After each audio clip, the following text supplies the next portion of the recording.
On my birthday, my in-laws whisked my sister-in-law to a luxury resort and texted me, "Happy birthday, I guess." My husband shrugged. They show love differently. I smirked, stood up, and said, "Perfect timing." Their faces froze as my announcement shattered their family's fake hierarchy forever.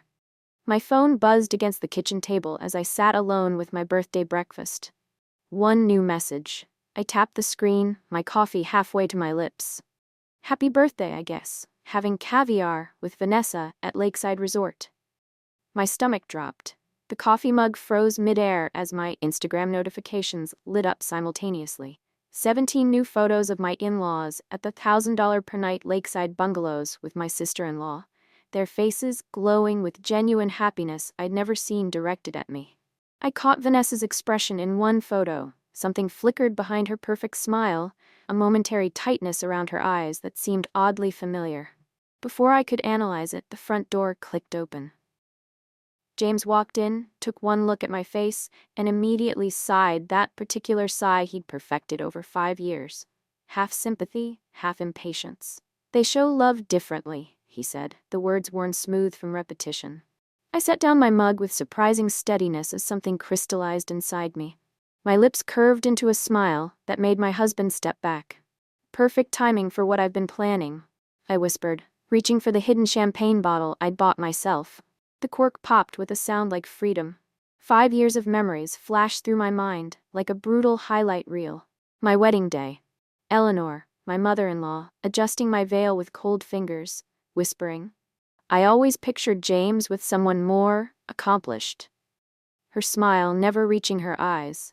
I'd swallowed the hurt, telling myself, she'll warm up once she knows me better. The Henderson family Christmas portrait.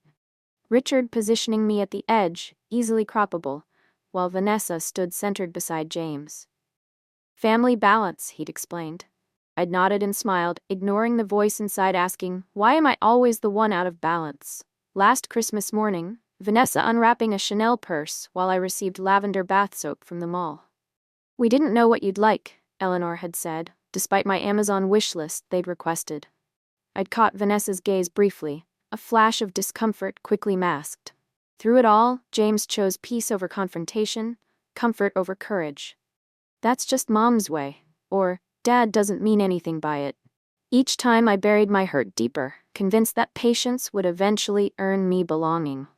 For 5 years, I tried to earn my place in the Henderson family hierarchy, volunteering for holiday hosting, remembering every birthday, swallowing criticism with a smile.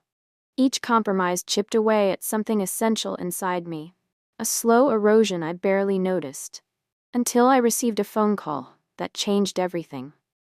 Ever had that moment when you realized you'd never be enough for someone?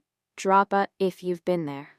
That realization hit me like a truck when Eleanor accidentally scheduled the annual mother-daughter lunch during my birthday last year. Oh, was that today? Vanessa could only do lunch, and we couldn't reschedule the reservation at Bellini's. The reservation I watched her make 3 weeks after my birthday was on the calendar. I'd smiled and said it was fine. Later, I found myself sitting alone at a cafe, blinking back tears while scrolling through their tagged photos. A text arrived from an unknown number. "Happy birthday. Sorry about lunch." It disappeared before I could respond. I convinced myself I'd imagined Vanessa's brief moment of rebellion. At Thanksgiving, Richard spent 20 minutes comparing career trajectories at the dinner table. Vanessa made partner at 32, youngest in her firm's history. Teaching is noble, I suppose, though the pay must be difficult. James studied his plate while I felt every word like a paper cut. What hurt most wasn't the comparison, but the flicker of recognition in my own heart. Was I settling for less? Should I want more? The thought terrified me, so I pushed it away. When James's grandmother had a health scare last month, I discovered they'd called everyone, including cousins from out of state, before me. I arrived at the hospital to find the entire family already there. "We didn't want to worry you," Eleanor explained, though I was family too. Or supposed to be. In the hospital hallway, Vanessa handed me coffee without meeting my eyes. "They do this to everyone," she murmured, so quietly I almost missed it. Before I could ask what she meant, she was gone. With each incident, James's excuses evolved from plausible to absurd.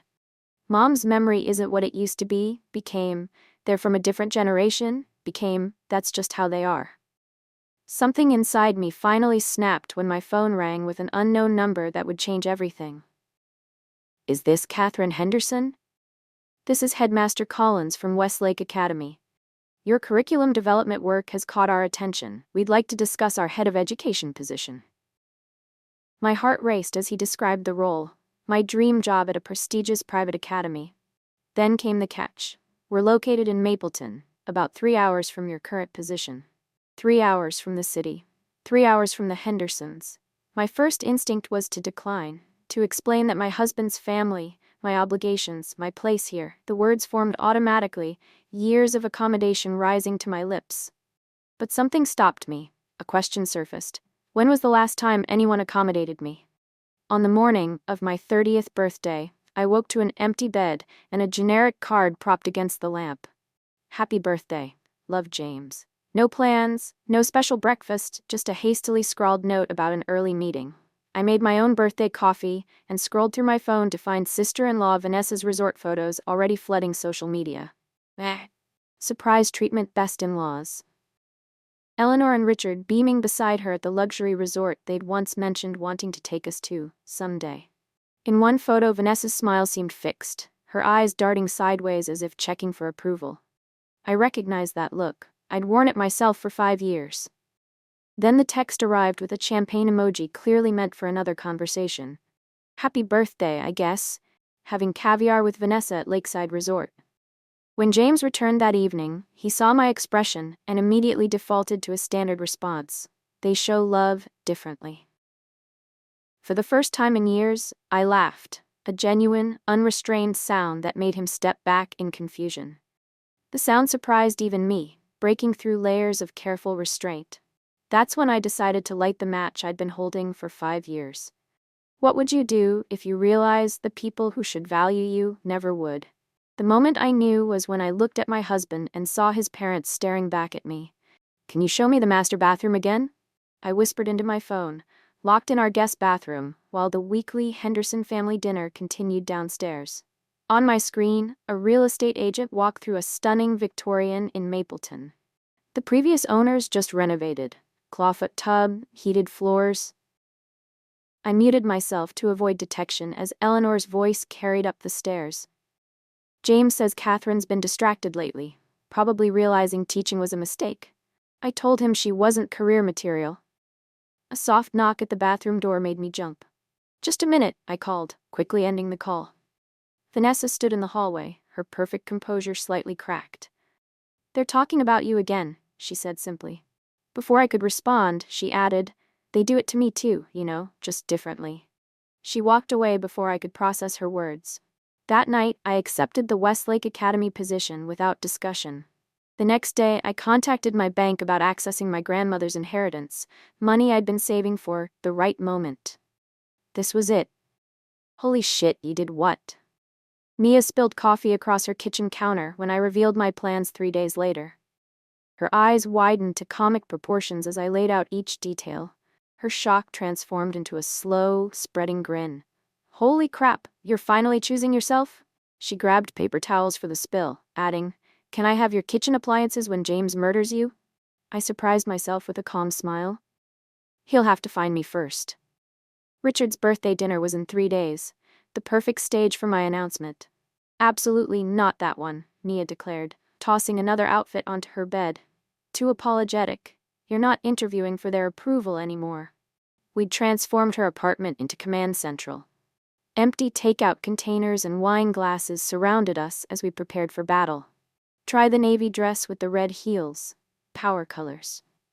She handed me the outfit, then straightened her posture and adopted Eleanor's pinched expression. But what will the country club think? Surely you can't expect James to abandon his future here. Her impression was so spot on I snorted champagne through my nose. The laughter faded as Mia sat beside me. I should have said something sooner. I watched them chip away at you for years. I let them, I admitted, the truth finally spoken aloud. I thought if I just tried harder was more perfect. Classic abuse tactic, Mia said bluntly. Make you think you're the problem. She disappeared into her bedroom, returning with a small velvet box. Your grandmother's vintage earrings. You thought they were lost in the move. She met my confused expression. Eleanor borrowed them at Christmas. I spotted them in her jewelry box and reclaimed them. Something that belongs to the real you. My phone buzzed with a text from an unknown number. Be careful tomorrow. They're already suspicious. Vanessa, I showed Mia. Plot twist, she whispered. The golden child has a conscience. We strategized responses for every possible reaction. Tears, anger, manipulation, guilt. Mia promised to be on standby with her car and emergency ice cream. What I didn't plan for was just how deeply Vanessa's unexpected role would change everything. I arrived at Bellini's, Richard's favorite restaurant, in my navy dress, grandmother's earrings catching the light. James met me at the entrance, his eyes widening slightly at my appearance. You look different, he said, unable to pinpoint the change. For a moment, looking at his familiar face, doubt flickered. This was the man I'd loved for years, the life I'd built. Was I really ready to upend everything? My hand trembled slightly as I smoothed my dress, the weight of my decisions suddenly heavy. Eleanor's gaze swept over me as we approached the table. Making an effort for once, I see, she said, air kissing near my cheek. The doubt vanished, replaced by calm certainty. Richard barely acknowledged me, immediately pulling James into conversation about a minor work achievement. That Johnson account could be your stepping stone to partner. Throughout the appetizers, I noticed Vanessa watching me with unusual intensity, catching my eye several times with an expression I couldn't read. The usual dynamics played out. Eleanor controlling the conversation, Richard dominating James's attention, Vanessa receiving praise for existing. The difference was my reaction. The calm I felt was almost supernatural. Eleanor accidentally knocked her water glass against my sleeve during a dramatic gesture. Oh dear, she said without apology as water darkened the fabric. I dabbed my dress with a napkin, offering a genuine smile that clearly unsettled her. Her eyes narrowed in confusion at my lack of flustered response. When the main course arrived, Richard raised his glass. To family success, James's new account, Vanessa's court victory, and Eleanor's charity gala exceeding its fundraising goal. No mention of my recent teaching award or birthday. James shifted nervously beside me, sensing something different but unable to identify it. His hand found mine under the table, a peace offering or a restraint, I wasn't sure. Speaking of celebrations, Eleanor said, dismissing a waiter with a wave, your little birthday yesterday, we must schedule something next week perhaps. My heart pounded in my chest. Years of conditioning screamed at me to smile and nod, to keep the peace, to stay small. For a terrifying moment, I felt myself slipping back into the familiar pattern. Then I caught Vanessa's eye. Something passed between us. Recognition, perhaps. Understanding. I stood smoothly, champagne glass in hand. The restaurant seemed to quiet around us as I somehow commanded attention effortlessly. What are you doing? James whispered urgently. Sit down. I looked down at him with newfound clarity. I'm done sitting down, James. First, I'd like to toast Richard on his birthday, I began, voice steady despite my racing heart. Congratulations on another successful year. The tension in James's shoulders eased slightly as glasses raised. I also have news to celebrate, I continued, maintaining eye contact with Eleanor. I've been offered a position as head of education at Westlake Academy. Eleanor's hand waved dismissively. You can't possibly be considering. I've already accepted, I cut her off smoothly, though inside I was trembling with adrenaline. I start in 3 weeks. Richard's condescending chuckle broke the momentary silence. And where exactly will you be living? Commuting 3 hours each way seems impractical.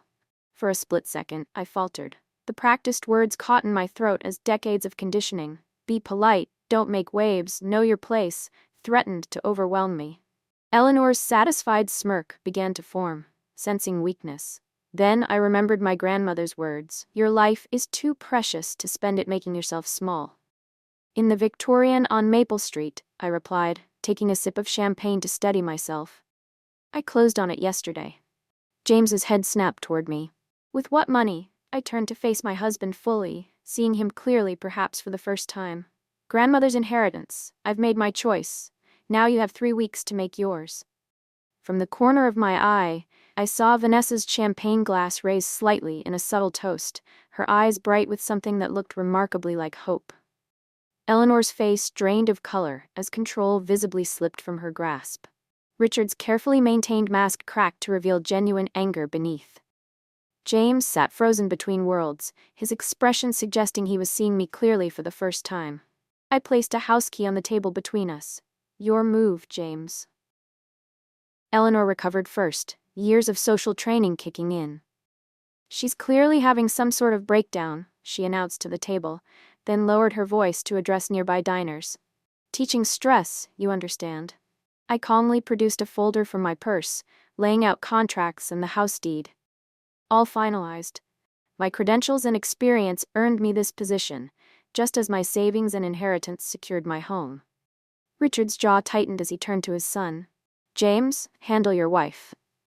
I'm not asking permission, I stated clearly, though my voice threatened to waver. I'm informing you of my decision. On cue, Eleanor's eyes welled with tears. After everything we've done for you.